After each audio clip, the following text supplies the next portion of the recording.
የድንግል ማርያም ንጽህና እንኳን እኛን ሌባዎቹን ወይንም ደካማዎቹን አይደለም እግዚአብሔርን እንኳን ከሰማይ አውርዷል። ወላዲተ አምላክ የምንለው ሆና ስለተገኘች ነው እንጂ እኛን ጨምረንላት አይደለም። ስላከበራት ነው የምናከብራት፣ ስለመረጣት ነው እኛም ማምላክ ብለን የምንጠራት።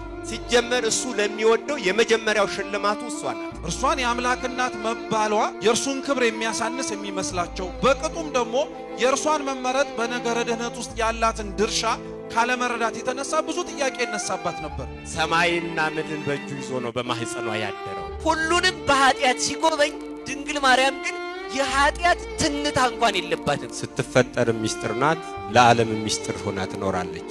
ጉዞዋ፣ ተፈጥሮዋ፣ ኑሮዋ፣ ማንነቷ ሚስጥር ነውና የኖህ መርከብ በሰው እጅ ተሰርታ የተፈጠረ ውሃ ዘልቆ ሳይገባባት መከላከል ከቻለች አምላክን በድንግልና ጸንሳ በድንግልና የወለደችው ድንግል ማርያም ያዘጋጃት እኮ የኖህ እጆች ሳይሆን የኖህን እጆች የሰሩት ማን? እግዚአብሔር። የድንግል ማርያም ፍቅር ያልገባው ሰው ወይ ጋኔን ነው መሆን ያለበት ወይ ደግሞ ጣዖት ነው መሆን ያለበት። ለምን ካላችሁኝ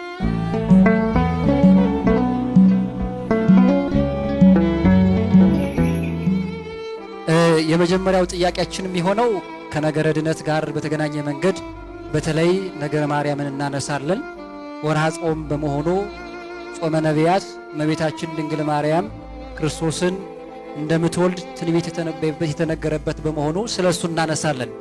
እመቤታችን ድንግል ማርያም ሁሉንም ስም ስንጠራ እመቤታችን እንላለን፣ ድንግል እንላለን፣ ቅድስት እንላለን፣ እመብዙሃን እንላለን፣ እመብርሃን እንላለን። እነዚህ ሁሉ ስያሜዎች አሉ። ነገር ግን ከዚህ ሁሉ ከፍ ያለ ጉባኤም የተተከለበት በዚህ ጉባኤም ንስጥሮስ የሚባል ከሃዲ የተወገዘበት አንድ ትምህርት አለ ቤተክርስቲያናችን የምትቀበለው። እሱም እመቤታችን ወላዲተ አምላክ በሚለው ማለት ነው። ከዚህ አኳያ ጥያቄያችንም መነሻም የሆነን ስለ እመቤታችን ስለ ወላዲተ አምላክ ወላዲተ አምላክነት ማለት ምን ማለት ነው? ክብሩስ ምንድን ነው? አምላክን ወለደች ስንል ምን ማለት ነው ከሚለውን ጀምር።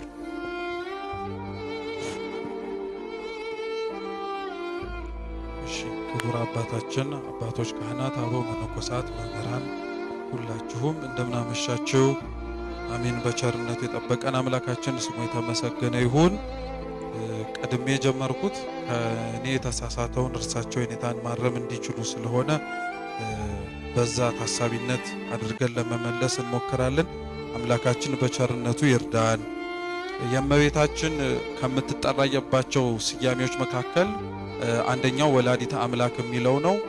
የእመቤታችን የስያሜዋ የተሰጣት የግብር ስም ነው ልንል እንችላለን፣ ወይንም ደግሞ ስላደረገችው ነገር የምትጠራበት መጠሪያዋ ነው። እኛ በሀገራችን በሊቃውንቱ ልሳን ወላዲተ አምላክ ትባላለች። በአማርኛቻ ትርጉሙ አምላክን የወለደች ማለት ነው። በግሪክ ቴዎቶኮስ ተብላ ትጠራለች። ይህ ሁሉ የሚያመላክተው አምላክን በድንግልና ጸንሳ በድንግልና የወለደችው ክብርት እመቤታችን የምትጠራበት መጠሪያ ስያሜዋ ብቻ ሳይሆን የወለደችውም ጭምር ማንነቱን የሚያመላክት ነው። በነገራችን ላይ ስለ እመቤታችን ወላዲተ አምላክነት ቤተክርስቲያናችን ስታስተምር በአንድም ይሁን በሌላ መንገድ ይሁን በቀጥታም በተዘዋዋሪ ስለ ጌታችን ስለ ኢየሱስ ክርስቶስ ሳይነካ የሚታለፍበት ጉዳይ አይደለም። አንዳንድ ሰው ምናልባት ካለመረዳት ስለ እመቤታችን ወላዲተ አምላክነት ሲጠየቅ ስለሷ ወላዲተ አምላክነት ብቻ እንዲወራ የሚፈልግ ሰው ካለ ይሄ መታረም ያለበትም ማስተሳሰብ ነው። ምክንያቱም እርሷን ወላዲተ አምላክ እንድትባል ያሰኛት የወለደችው ልጇ ምን ስለሆነ ነው? አምላክ ስለሆነ ነው። እርሱ አምላክ ባይሆን ኖሮ እርሷንም ወላዲተ አምላክ ብለን ለመጥራት ባልደፈርን ኖሮ። ስለዚህ ስለሷ ወላዲተ አምላክነት ሰው አስቀድሞ ከማወቁ በፊት ማወቅ ያለበት የአምላክን ሰው መሆንና እርሷ የወለደችው ልጇ ደግሞ አምላክ መሆኑን ማመንና መረዳት አለበት። ለዚህ ነው ሊቃውንተ ቤተ ክርስቲያንም በጊዜው ከሶስቱ ዓለም አቀፋዊ ጉባኤያት መካከል በሆነውም በአንዱም ጭምር እየተጠቀሰ የእመቤታችን የወላዲተ አምላክነት ነገር በአጽንኦት ቤተ ክርስቲያን የምታስተምርበት ምክንያት እርሱን እንዳልነው ይህ ያለንበት ጾመ ነቢያት ወቅት የምንጾምበት ዋነኛው ምክንያት ነቢያት አስቀድሞ እግዚአብሔር የሚያደርገውን ነገር ከማድረጉ በፊት ምክረ ሐሳቡን የሚነግራቸው አባቶቻችን ናቸው። ለዛ ነው ነቢዩ አሞጽም በትንቢተ አሞጽ ምዕራፍ 3 ላይ ሲናገር እግዚአብሔር ዳሩኑ ለነቢያት ምንም ሳይነግራቸው የሚያደርገው ነገር የለም ይላል።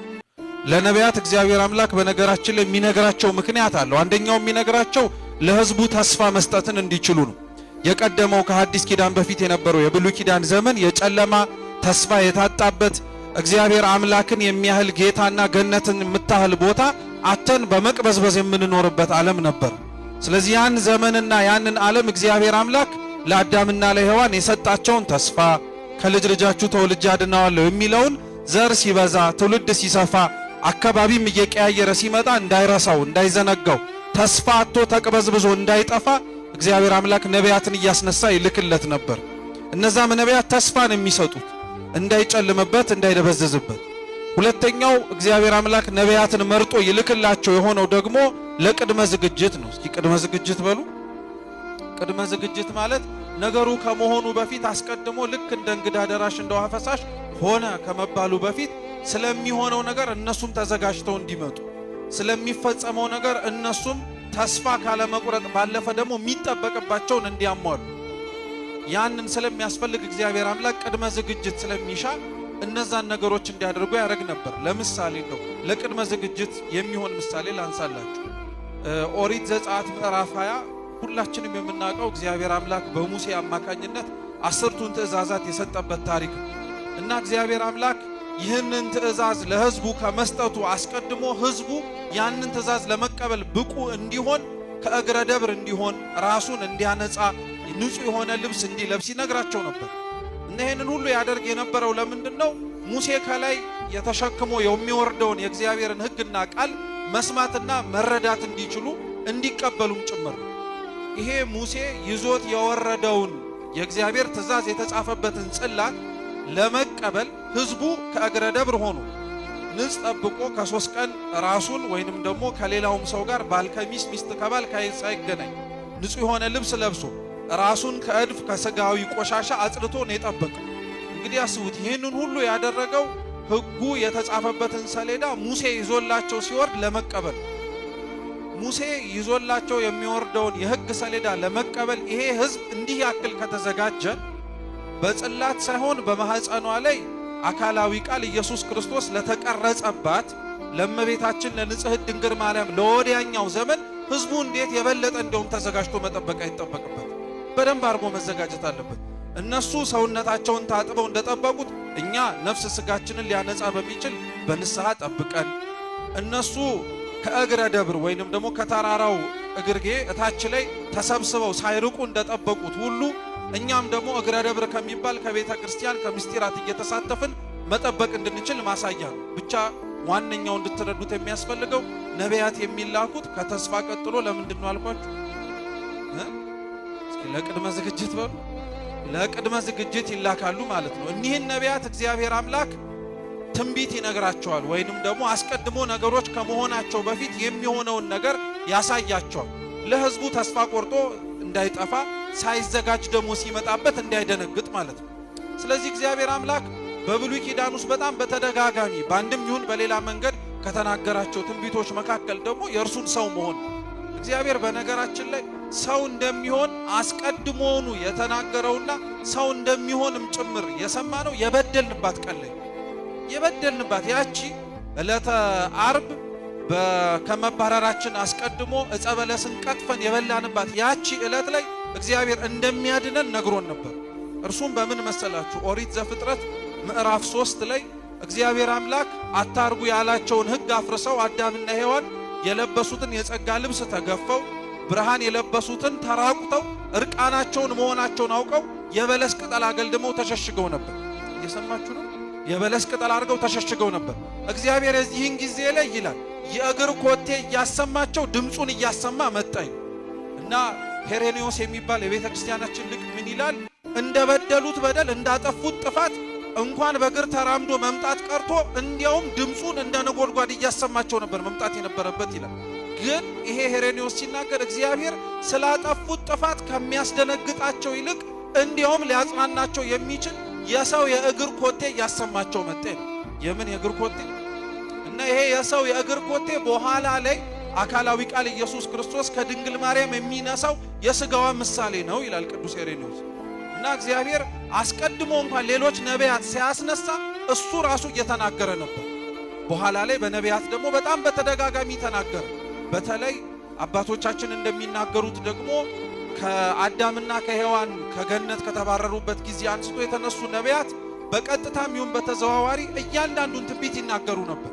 ምሳሌ ለማንሳት ያክል ሙሴ ሐመልማል ከነበልባል ተባብረውለት ወይንም ደግሞ በዕፀ ጳጦስ ኦሪት ዘጸአት ምዕራፍ 3 እና ምዕራፍ 4 ላይ ያየው ትንቢት ይሄ አምላክ ሰው የመሆን ነው። በኋላም ላይ ኢያሱ ራሱ ደግሞ መጽሐፈ ኢያሱ ምዕራፍ 5 ላይ ተመሳሳይ የሆነ የቆምክባት ስፍራ የተቀደሰች ናትና ይህንን እግርህ ላይ ያረከውን ጫማህን አውልቅ የሚለው የአምላክ ሰው የመሆን ትንቢት ነው። 2 ከዛ በኋላ ደግሞ ዘመኑ እየቀረበ ሲመጣ ይበልጥ ደግሞ ትንቢቱ ወይንም ደግሞ የሚሆነው ነገር በገሃድ እየተገለጠ መጣ። ለልዩነት አሁንም ምሳሌ ልስጣችሁ፣ ልብ ብላችሁ አድምጡ። እግዚአብሔር ለሙሴ ሰው እንደሚሆን አስቀድሞ ከመሆኑ በፊት ያሳየው በዕፀ ጳጦስ ነው። ሐመልማሉ ላይ እሳት እየነደደበት እሳቱ ሐመልማሉን ሳያከስመው ሳያደርቀው ወይንም ደግሞ ሳያቃጥለው ሐመልማሉ ላይ ያለው እርጥበት ደግሞ እሳቱን ሳያጠፋው ተከባብረው ተመለከተ እና ያየው ነገር አዲስ ነገር እንደሆነ ታይቶም የማይታወቅ ነገር እንደሆነ ስላወቀ ሙሴ ሊመረምር ተጠጋ። የዛን ጊዜ ላይ የእግዚአብሔርን መልአክ ከዛ ድምፅ አሰምቶት ጫማህን አውልቅ አለ። የኛ የቤተ ክርስቲያናችን ሊቃውንት የሐመልማሉን ለሥጋ ነበልባሉን ለመለኮት አድርገው የአምላክ ሰው የመሆንን ምስጢር እግዚአብሔር አስቀድሞ ሰው ከመሆኑ በፊት ለሙሴ ያሳየው ይላል። ልብ ብላችሁ ስሙ። አሁን እናጠንጥነው ነው የሚባለው። ወደፊት ደግሞ ትንሽ እንሳበውና አሁን የፊት ለፊታችን የምናከብረው በዓል ታኅሳስ 19 ላይ ላምጣችሁ። ታኅሳስ 19 እንደምታውቁት የቅዱስ ገብርኤል ዓመታዊ ክብረ በዓል ነው። እርሱም 3 ደቂቅን ከተጣሉበት የእሳት ወላፈን ወይንም ደግሞ የተጣሉበት የእሳት ጉድጓድ ውስጥ ደርሶ ያወጣቸው እና ትንቢተ ዳንኤል ምዕራፍ 3 ከቁጥር 12 ጀምሮ ሲናገር ምን ይላል መሰላችሁ? ናቡከደነጾር 3ቱን ወጣት ሕፃናት እሳት እንዲጣሉ እሳት ጉድጓድ አስሞልቶ ከጣላቸው በኋላ ከመካከል ከእሳቱ ውስጥ ሆነው እርሱ ብቻ 4ኛ ሰው ተጨምሮ ሲመለከት ወይም ሲመላለስ ያይ ነበር። ስንተኛ ሰው? 4ኛ ሰው። በተለየ መልኩ ደግሞ ምን እንዳለሱ የ4ኛውም ከነሱ ጋር የሚመላለሰው ሰው መልኩ የአማልክትን ልጅ ይመስላል። መልኩ የማንን ልጅ ይመስላል? የአማልክትን ልጅ መልክ ይመስላል ይላል። ቅድም ሙሴ ካየውና ይሄኛው ናቡከደነጾር የሚባለው የእግዚአብሔርን ራእይ ከተመለከተበት በጣም የሚቀርበው የትኛው? በሐመልማሉና በነበልባሉ ያየነው ራእይ ይበልጣል ወይስ የእግዚአብሔር መልአክ ቆሞ በእነሱ መካከል ሲመላለስ ማየቱ ይበልጣል? የእግዚአብሔር መልአክ ይበልጣል። በነገራችን ይሄ ለምን እንደሆነ ታውቃላችሁ? ነቢያት ዘመኑ እየቀረበ አምላክ ሰው የሚሆንበት ጊዜ እየቀረበ ሲመጣ በገሃድ እስከሚታያቸው ድረስ ይመለከቱት ነበር። ሰው እንደሚሆን ያጠይቅላቸው ነበር እና እያንዳንዱ ሰው ነኝ ብሎ በሚነግራቸው ወይም ሰው እሆናለሁ ብሎ በሚያስተላልፈው መልእክት ላይ የትም ቦታ ላይ እመቤታችን አትታጣም። 2 ምሳሌ አሁንም ለዚህ ላንሳ፣ ሁላችንም የምናውቀው ቢሆን ላለመርሳት ስለሚጠቅም። ትንቢተ ኢሳይያስ ምዕራፍ 7 ቁጥር 14 የማያውቀው ሰው አለ ለማለት ይከብዳል አይደል? እነሆ ድንግል በድንግልና ጸንሳ በምን ትወልዳለች? ከዛ ስሙንም ማን ትለዋለች? አማኑኤል ማለት ደግሞ ማን ከኛ ጋር ሆነ ማለት ነው። ስለ እግዚአብሔር ከኛ ጋር መሆን ስናወራ ስለ ድንግል ዘለን ማውራት አንችልም።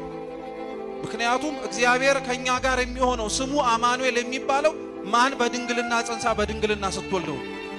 እኛ ድንግል ማርያም አለን እንጂ መጽሐፉ ቀጥታ ማን ብሎን የሚጠራ? ድንግል ብሎን የሚጠራ። ሕዝቅኤልም ተመሳሳይ ነው። ትንቢተ ሕዝቅኤል ምዕራፍ 44 ከቁጥር 1 ጀምሮ አበው ሲያስተምሩ በተዘጋው ደጅ በኩል ደጁን ሳይከፍት ገብቶ የወጣውን ያንን ጎልማሳ ክርስቶስ ነው ሲሉ አብረው የማይዘነጉት ነገር ቢኖር የተዘጋውን ደጅ ትኩረት ሁለቱም ስለሚሰጥባቸው ማለት ነው። ይሄንን ያነሳውላችሁ ለምንድን ነው? ስለ ወላዲተ አምላክነት ስንናገርና ስናስተምር መጀመሪያ የወለደችው ልጇ ማን ነው ብሎ ማመን መጀመር አለበት። አምላክ ነው ብሎ መቀበል መቻል አለበት። ነቢያቱ በአንድ ቃል ተባብረው ለዛ ነው በኋላ ላይ ሰው ሆኖ የሚያድነን በኋላ ላይ ሰው ሆኖ ሊቤዠን የሚችለው አንዱ እሱ እግዚአብሔር ካልሆነ ማንም ሊሆን አይችልም። ነቢያት ይሄንን ሊያደርጉት አይችሉም። ልብ ብላችሁ ስሙ። ነቢያት ሊያድኑን አይችሉም። ምክንያቱም የገፈቱ ቀማሾች እነሱም ስለሆኑ የአዳምና ሔዋን በደል እንደ ውርስ ኃጢአትነቱ ማንም ሰው ከዛ በደልና ኃጢአት ነፃ ሊሆንበት አይችልም።